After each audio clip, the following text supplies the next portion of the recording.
And I know it's really hard. Some days we're all going 100 miles per hour. It's not the easiest thing to do. But when you can, when situations happen, like it is so fulfilling to teach your kids things, you know? And it's so neat when they come back and they kind of reinforce what you've taught them by reminding you of some of the things that you need to change. Hello, everyone. We are Greg and Jacquie Francis, and welcome to High Performance Parenting, where our passionate goal is to encourage you to raise champion children in a crazy world. Every week, we will bring you multiple episodes from our extensive experience of raising our six happy, healthy, successful, godly kids who are confidently equipped to win big in life. We deeply believe that any parent who is provided with the right knowledge and continual support can raise amazing kids. And when they do, all of our futures get better. If raising up future generations of absolute champions matters to you as much as it does to us, here's how you can contribute. Like and share this podcast with everyone you know. And together, let's embrace this journey of raising champion kids in a crazy world. Okay, here we go. So this is our last part with this one about things that our kids teach us. But the most important part of this lesson, I feel like, that we're trying to communicate is just to let your kids teach you some stuff. You know, all the great things that you've been pouring all this energy into, and then your kids are living up to it. And sometimes if you're not, don't create an environment where they can't correct you. Now, they have to do it with some honor. They have to do it with some people skills. But you got to teach them that stuff. And so, you know, we were just talking at the end of the last one about treating other people right when they're not around, and how our kids have had to call us out on that a little bit. And it was good. You know, like in the moment, you're kind of like, all right, you don't understand like what's going on. You want to be defensive, you know, but of course, when you think about it later, you're like, oh my gosh, this is something I got to fix. You know, God works through people, and sometimes he even works through your little kids towards you. Right. And so, you know, I know a couple other examples I have on here is how to do the thing that you need to do without complaining. I mean, I know that we had to build that into our kids for a while, some more than others, because some of us just naturally have a personality that can do that. But now watching them do their things that they have to do without complaining, and then calling us out on it. You know, I know I can find myself doing it when I get overloaded and overwhelmed. I can find myself just feeling like I need to quote unquote vent a little bit, but it never works. It never helps. Like, you know, just kind of like belly aching about stuff. Really never. I don't know why. I don't know where we even got convinced to think that we need a place to just vent that stuff. It's like, I don't know, or maybe I just need to change my attitude about it, right? Because every time I vent, I almost feel like I reinforce it and almost back that wrong thinking even more, if that makes sense. So watching our kids actually do things without complaining and kind of reminding us to do the same, that's a big lesson I've learned from them. Yeah, I think one thing too is that everybody's allowed to be themselves. You know, the kids are so welcoming of everybody being themselves. Like they never try to make somebody else be like them.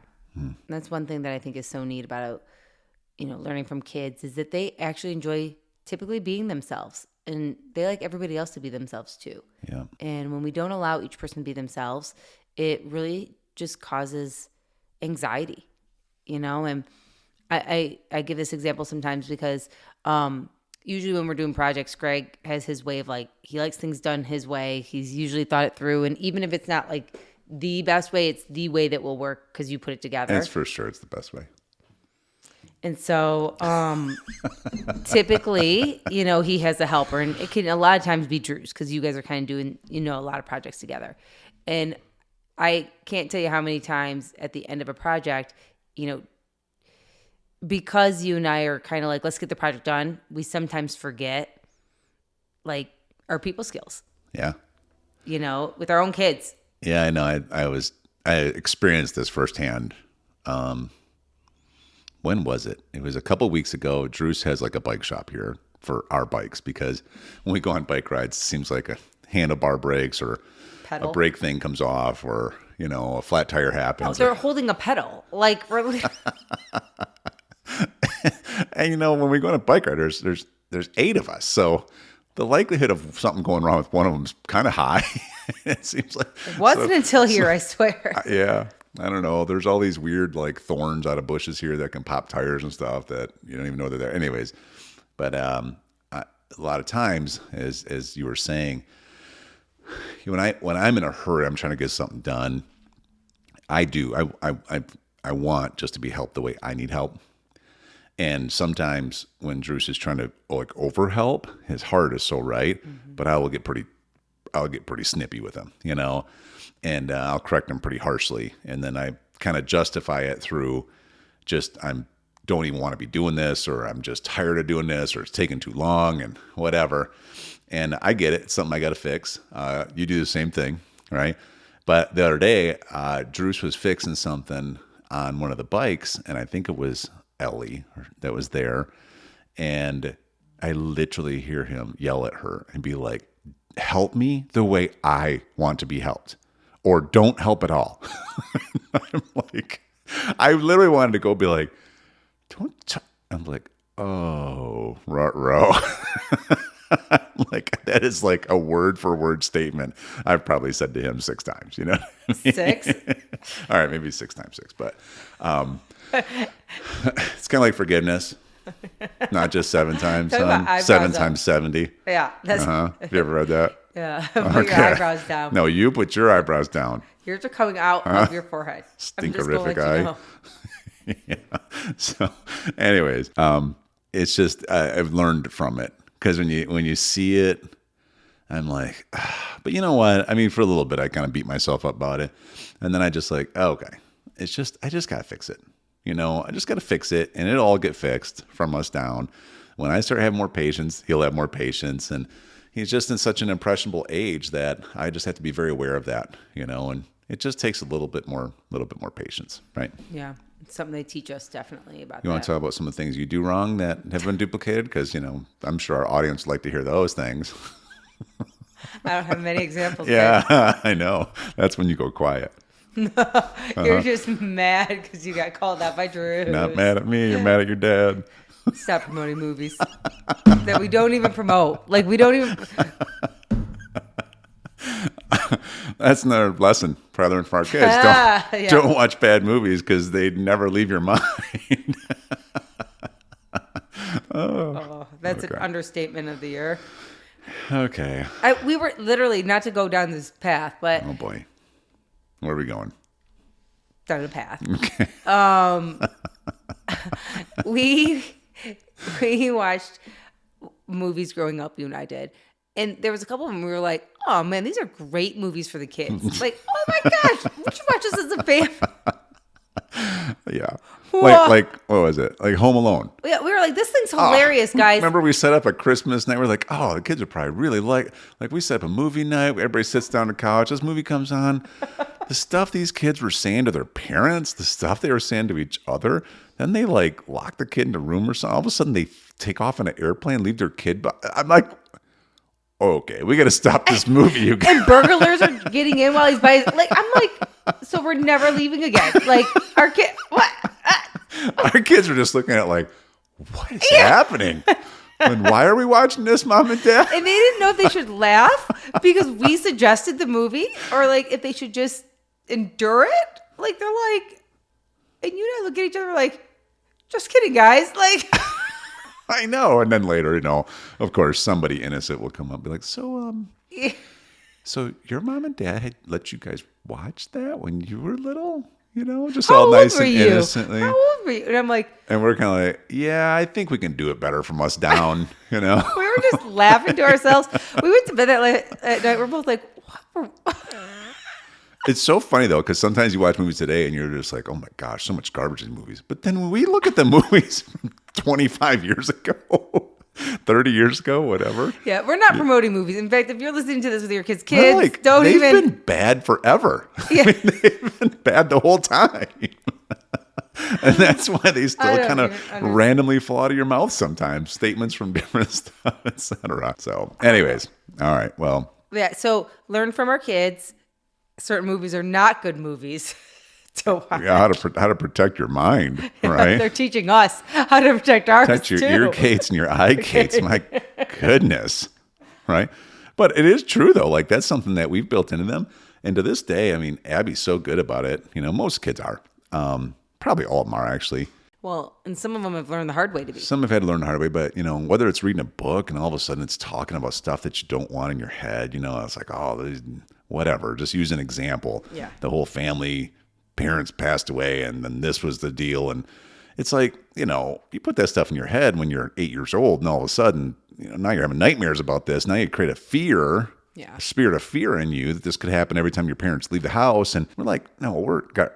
So anyway, so Abby and the kids are really good about, I don't think we should read this book. And then we don't just keep it and be like, no, we just throw it away, right? We don't even give it away because we're like, we don't want to put that on somebody else either. Well, after the kids said that, I was like, okay, then make a pile and we can donate them or something like that. And one kid asked me a long time ago, they're like, but why would we donate these books for somebody else to read if they're not good for us to read? Wow. And I was like, you're right. Just throw it away. Yeah. Like if the discernment is it's not a good book for whatever reason. And I will tell you, parents, sometimes even some of the books that they've had checks in their spirit about, which sometimes kids will have checks that as parents you might not. You might not be listening to the Holy Spirit like they are. Imagine in a school system right now. Let the kids have some discernment, right? Yeah. Yeah, for sure. I was like, I was in the middle.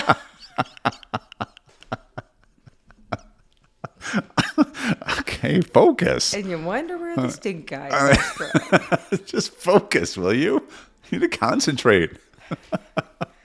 I don't even know what I was talking about. It was like I remember this one when we were driving, and didn't Hunter correct you for not using your blinker? Yeah, my 4-year-old literally tells people, "Good thing I was with my mom today. She forgot to use her blinker," and they look at me and I'm like, I was in the neighborhood. Like, I'm like, oh yeah, Hunter, like, honey, or she'll tell me, Mom, green means go. I'm like, some of it's tricky though, because like sometimes we're on a trip and I'll hear the kid, they'll be sitting there in a seat where they can like see the whole dash, and they'll be like, so Dad, what's that thing over there? I mean, that number that's saying, I'm like, well, that's a speedometer. They're like, yeah, but that sign said the speed limit's only 55, but you're doing 85. Yeah. How come? Is that okay? Yeah. And I'm just like, oh my gosh, I'm not taking this trip across the country doing 55 miles an hour. So it is okay for you on this trip. I just tell them successful people drive fast. Is that what they'll say to the cop? The best is when Greg gets pulled over with the kids in the car. Yeah, those are good learning lessons too. How to get out of a speeding ticket. Mm-hmm. Mm-hmm. Or out of jury duty or whatever else is going on. Oh my gosh, I got to do that. I know you do. Again. Anyways. I don't know why they keep recruiting you. No kidding. I have no what idea the heck? Why they think it'd be a good idea to put you on the jury duty.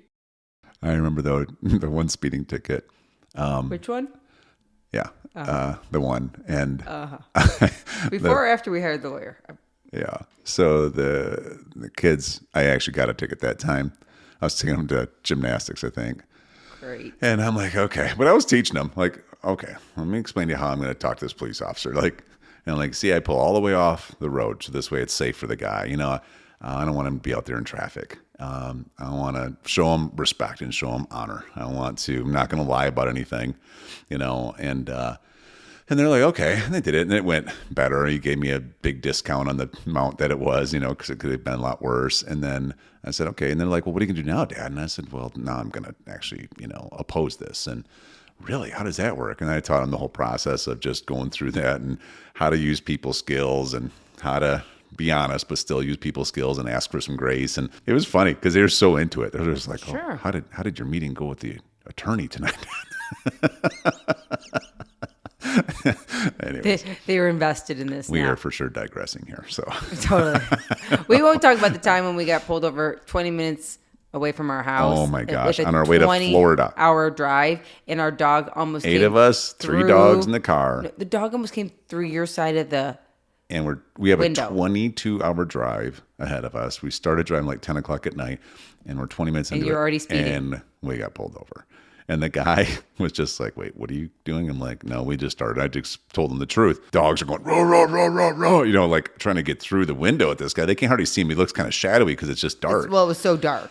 And they were not going to let him in. And he's just like, wait, you still have 22 hours to go? You just started. I'm like, yeah. He's like, oh my gosh, I'm not going to give you a ticket at the start of this. I just can't do this to you. And I'm like, thanks. So anyways, but. Yeah, so many lessons learned. The kids have taught us so much. It's best when it comes up and reminds us of what we've already taught them. And I think if anything, though, I got to tell you, parents, have fun with it. Like, we have so much fun with it. I mean, there's got to be honor and respect that comes along with it. But, like, again, it shows that nobody is perfect. Like, we're all imperfect. I mean, not everybody can do things, right the first time. We're all going to make mistakes. And so when our kids see that, they know that it's going to be okay.